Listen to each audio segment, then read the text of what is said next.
Hadirin jemaah salat subuh yang dimuliakan oleh Allah Subhanahu wa taala. Bersyukur dan bersyukur lagi kepada Allah karena Allah Subhanahu wa taala masih yang kita sehat, masih yang kita kesempatan untuk ditambah bekal kita untuk bekal akhirat kita. Yang kedua kalinya, salam kita selalu kerjakan kepada baginda Nabi Sallallahu Alaihi Wasallam, karena agama ini hadiah mulia. Yang kita rasakan sekarang ini, yang jelas orang yang dahulu telah mengorbankan, semuanya dikorbankan untuk agama Allah Subhanahu wa taala, baik harta benda dia, sampai dia mengorbankan daripada yaitu nyawanya sendiri demi agama Allah Subhanahu wa taala.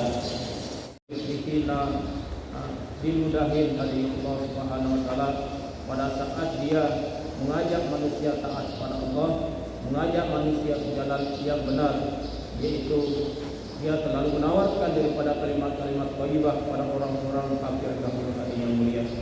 Sehingga dengan perjuangan mereka seperti itu, Masya Allah luar biasa hati yang mulia. Disitulah beliau mengalami daripada yaitu bermacam-macam, yaitu penderitaan hati yang mulia. Maka karena itu Allah SWT, tanda kita bersyukur dan terima kasih kepada baginda Nabi Sallallahu Alaihi Wasallam, kita ikut jejak daripada jejak langkah beliau yang perkara daripada yaitu taat kepada Allah Subhanahu wa taala. Ini kita akan lanjutkan daripada taklim kita, yaitu 7 nasihat baginda Rasulullah sallallahu alaihi wasallam. Hadis yang kedua, An Ubadah bin Samit radhiyallahu anhu qala awsa bi khalqi Rasulullah sallallahu alaihi wasallam bisab'i fisalin faqala la tusriku billah syai'a wa in uti'tum aw qurritum aw sullibtum wala tatraku salata mu'azzidi faman tarakaha muta'ammidan faqad haraja minal millati wala tarkabul maksiyata wa innaha syahatallahu wala tasrabu hamra wa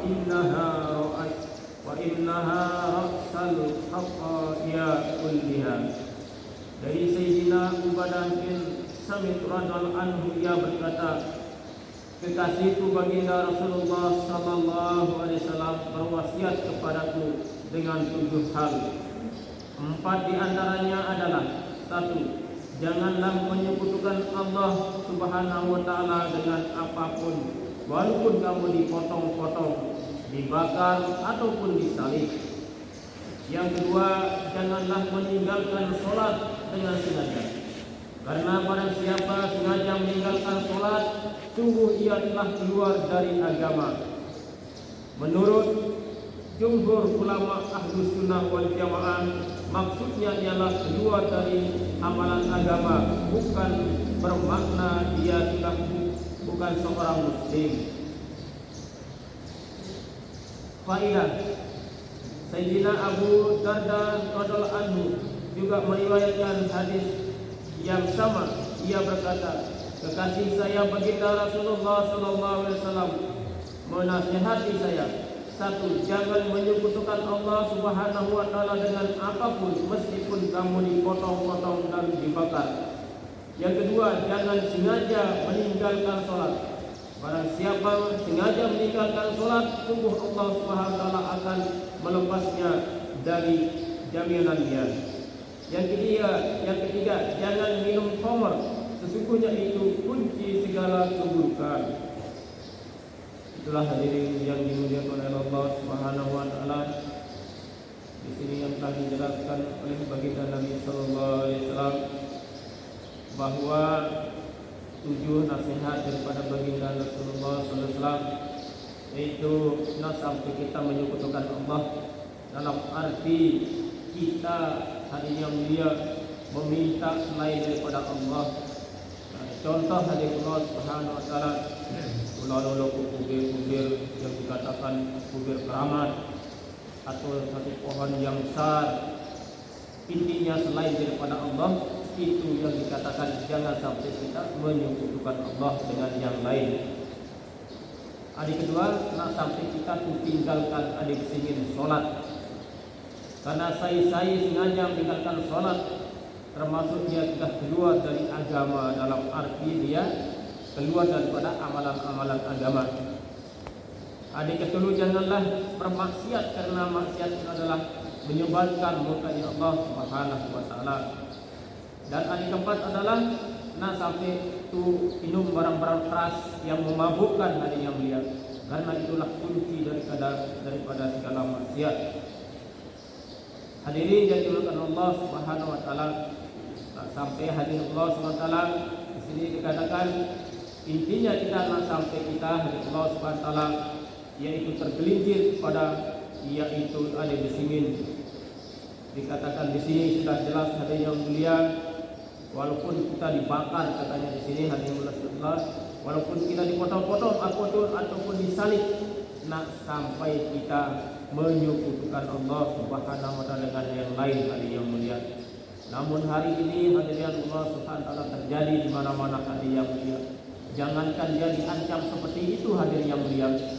Masya Allah, karena kelemahan daripada iman seseorang hadirin yang mulia dibayar dengan berupa keduniaan, sudah dia meninggalkan daripada yaitu agamanya hadirin yang mulia.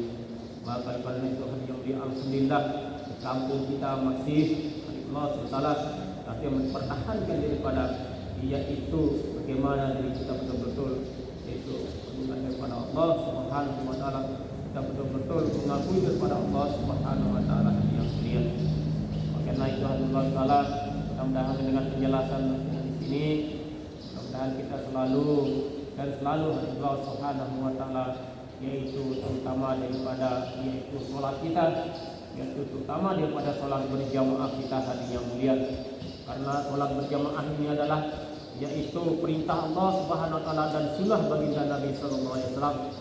Katakan dalam satu firman Allah, katakan wa aqimis salat wa ataz zakat warka'u ma'ar rafi'in. Kalau kita kembalikan kepada ayat itu hadirin yang mulia, tidak ada tawaran hadirin yang mulia, kita tidak salat berjamaah. Karena dikatakan di sini adalah bayarlah zakat, dirikanlah salat, bayarlah zakat, dan rukuklah bersama orang yang ruku. Jadi keterangan daripada Al-Quran ada penerjemahan mana dikatakan rukuklah bersama orang yang ruku dalam salat berjamaah. Berarti setiap melakukan ruku sujud kepada Allah Taala itu ada teman kita, itu salat berjamaah. Jadi kalau kita kembalikan kepada ayat ini, tidak ada tawaran yang mulia.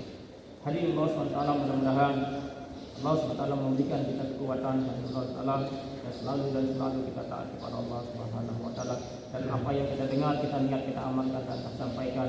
Subhanallah wa bihamdihi, subhanakallahumma wa bihamdika, asyhadu an la ilaha illa anta, astaghfiruka wa atubu ilaik. Assalamualaikum warahmatullahi wabarakatuh.